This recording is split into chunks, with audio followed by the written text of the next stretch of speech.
Anda menyaksikan spesial dialog bersama saya Vera Bahaswan. Anies Baswedan resmi dideklarasikan Partai Nasdem sebagai calon presiden di pemilu 2024. Deklarasi disampaikan langsung oleh Ketua Umum Partai Nasdem Surya Paloh. Kita akan membahasnya lebih lanjut bersama Bapak Anies Rashid Baswedan. Sudah bersama saya di sini. Apa kabar Pak Anies? Alhamdulillah baik Vera. Alhamdulillah. Sehat ya Pak? Baik, sehat. Baik. Pak Anies, Anda dideklarasikan oleh Partai Nasdem sebagai calon presiden di pemilu 2024. Anda menyatakan bersedia dan siap menerima. Apa yang sebetulnya membulatkan tekad Anda untuk bersedia diusung? Pertama saya ingin sampaikan apresiasi, penghormatan yang tinggi kepada Pak Surya Paloh, kepada Partai Nasdem yang telah meninggikan kepentingan negara bangsa sehingga mengambil sikap membuka kepada semua anak bangsa tanpa membatasi dalam skup partainya untuk kemudian berkiprah bekerja bersama untuk kemajuan Republik. Jadi saya melihat ini sebagai sebuah langkah yang patut dijadikan contoh dan saya yakin akan tercatat dalam sejarah. Ini bukan pertama kalinya Pak Surya, Partai Nasdem itu memfasilitasi, mendorong mereka-mereka di pilkada, bupati, wali kota, gubernur yang bukan dari partai, siapa saja yang mereka anggap kompeten, didukung, difasilitasi, dibantu semuanya. Jadi ini adalah sebuah sikap konsisten selama ini. Itu saya lihat sendiri. Kemudian yang kedua, saya merasa ini adalah sebuah kehormatan dengan rendah hati, dengan memohon ridho dari Allah, mudah-mudahan dimudahkan di dalam menjalankan amanatnya.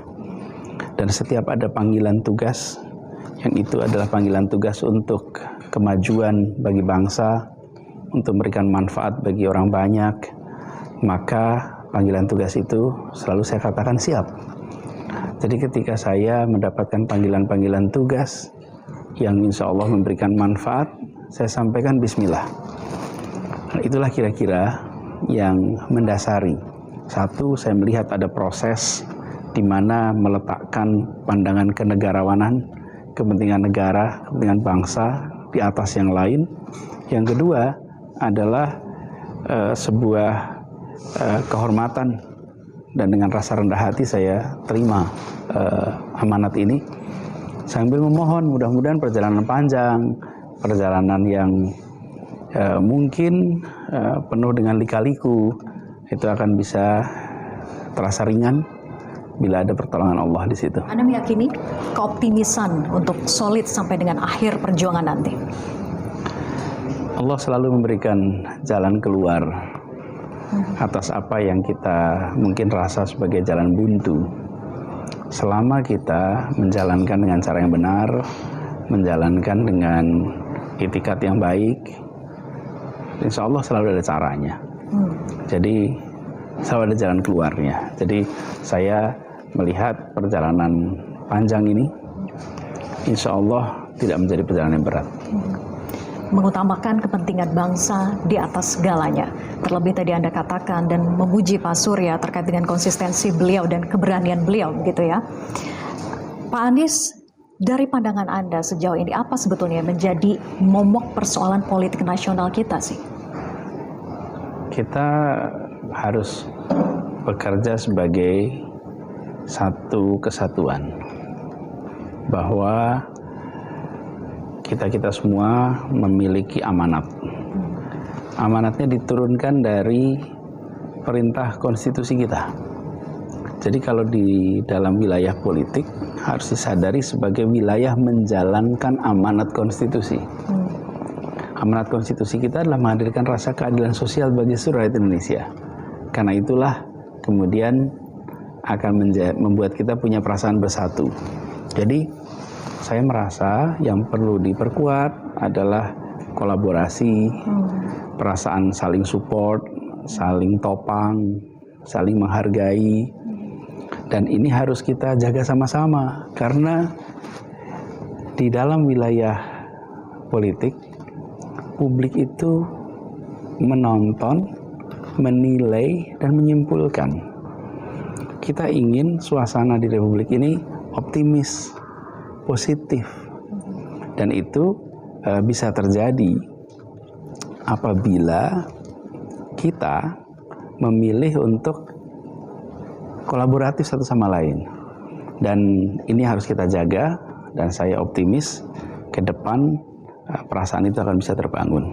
Pak Anies, kalau bicara soal hasil dari lembaga survei soal elektabilitas Capres untuk 2024, nama Anda seringkali hampir di seluruh hasil survei selalu berada di 3 urutan teratas. Tapi tentu kita harus sadar dan realistis, tantangan dalam pemilu 2024 tentu bukan hal yang mudah. Tapi kiprah Anda ini sudah akan selesai di 16 Oktober 2022. Bagaimana untuk Anda bisa menjaga elektabilitas Anda stabil sampai nanti selesai pada saat pemilu 2024? Ya, makasih Vera. Gini, saya tanya, gimana menjaga elektabilitas? Nomor 1, selama ini saya juga hanya berkarya di Jakarta dengan bawa gagasan, terjemahkan dalam bentuk narasi, wujudkan dalam bentuk karya. Jadi semua yang saya kerjakan di Jakarta ini, kami kerjakan. Karya yang terlihat itu di belakangnya ada narasi, sebelumnya ada gagasan. Okay? Itu kita kerjakan 5 tahun. Kami tidak punya tim komunikasi untuk pencapresan. Kami tidak punya tim kampanye untuk menaikkan elektabilitas. Itu yang saya maksud tadi. Jadi angka yang tadi Vera sebutkan, itu adalah angka sebelum kami melakukan aktivitas apapun. Jadi saya terima kasih kepada survei-survei itu yang sudah memberitahukan tanpa kami pernah bikin survei sendiri tentang kondisi. Nah, kami memandang ini sebagai sebuah kepercayaan. Kenapa disebut kepercayaan? Karena itu adalah pandangan dari publik tanpa kami mencoba untuk membuat pandangan itu. Lain kalau saya punya tim komunikasi, memang kita berniat untuk berkampanye. Belum. Nah, sesudah saya dapat penugasan ini, tentu kita harus melakukan apa yang harus kita kerjakan sebagai seorang calon. Akan turun ke lapangan, menyapa masyarakat, lebih dekat, lebih luas, bukan hanya di DKI. Ini kan deklarasinya baru hari ini. Nah, ini tanggal 3 Oktober. Saya masih bertugas di Jakarta sampai 16 Oktober. Jadi tadi saya sampaikan, izinkan saya tetap fokus di Jakarta. Tetap fokus menuntaskan tugas-tugas di sini. Nanti sesudah 16 Oktober, baru saya memikirkan tentang amanat barunya. Saat ini saya masih sebagai gubernur. Walaupun sudah ada deklarasi. Nah, harapannya dengan begitu, tuntas nanti 5 tahun saya di sini. Kan tinggal 2 minggu lagi. Selesaikan itu. Nah, sesudahnya baru. Tapi terkait dengan survei-survei itu, saya melihat bahwa ini adalah sebuah sesuatu yang luar biasa. Karena saya yang dengan teman-teman, dengan tim di DKI, praktis, semuanya adalah dikerjakan tuh sifatnya karya, sifatnya hal-hal konkret. Ternyata berdampak pada elektabilitas.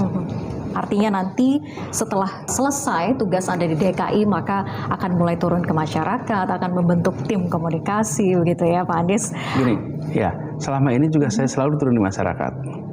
Hanya memang dibatasi di Jakarta. Ya, skupnya masih DKI. Tidak keluar, ya. Baik, Pak Anies, yang juga tidak kalah penting adalah Partai Nasdem tidak bisa mengusung Anda sendirian. Ya. Nah, bagaimana ke depannya? Apakah Anda juga akan turut mengkomunikasikan dengan partai politik lain atau justru sebetulnya sudah dikomunikasikan sejauh ini? Ya. Tapi dijawab nanti. Usai jeda, tetap bersama kami di Spesial Dialog.